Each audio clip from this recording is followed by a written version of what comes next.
Civilization or Barbarism, an Authentic Anthropology by Dr. Cheikh Anta Diop.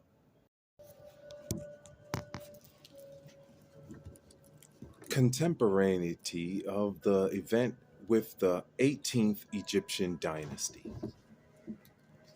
It is important to first show that in the 16th century BCE, the 18th Egyptian dynasty under Thutmose III, 1504 to 1450 BCE, in particular, had effectively conquered the whole eastern Mediterranean, Crete, Cyprus, the Cyclades, etc., and all of Western Asia, Haiti, or the Hittite country Mitanni, Amaru, Kadesh, Syria, the country of Akkad, and Babylonia.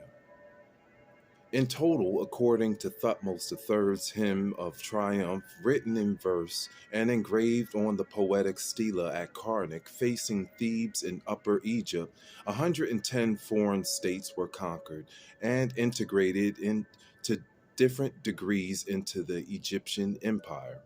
In 1 year under Thutmose III, Egyptian treasury collected 3,500 kilos of gold, electrum, of which 9/10 came from the tributes paid by vassals. Western Asia was divided into administrative districts placed under the authority of Egyptian governors charged with collecting the tributes or annual taxes that all these defeated and vassal states had to pay to the Egyptian treasury. In some towns, as Jaffa, the conquered princes were purely simply replaced by Egyptian generals, and the administration was direct. Whereas Thutmose III discharged the conquered chief of the town of Aleppo in Syria, he replaced him with another vassal, on whom he conferred sovereignty in a ceremonial of investiture by anointing him with oil. According to the Egyptian custom, which Christianity would take over on the different level. These conquered states kept small territorial guards trained by the Egyptian officers, but the defense of this huge empire rested on the Egyptian officers. Oh, the Egyptian army itself. So much so that even under Amenephis III, the Phoenician towns would protest when they felt the Egyptian troops in charge of their protection were insufficient. Egyptian garrisons were stationed at strategic points, important towns, and ports. The vassal chief of the country of the Amorites was authorized to organize a small defensive army. 1400 years before Rome, Egypt created the first centralized empire in the world. It might be believed that a vagabond, very loose and easily breakable, united the Egyptian emperor and his vassals. This was not the case. One can hardly imagine today the degree of centralization in the Egyptian empire and the efficacy of its administration.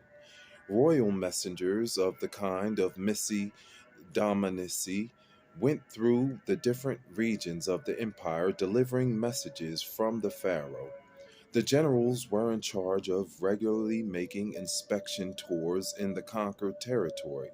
A royal postal service circulates over roads created by the Egyptian administration, staked out with military stations and water tanks for resupply.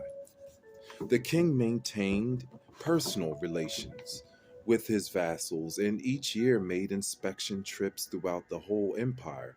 The children of the vassal princes were taken as hostages and educated in the Egyptian style at the court of the Egyptian emperor in order to teach them Egyptian manners and tastes and to assimilate them to pharaonic culture and civilizations.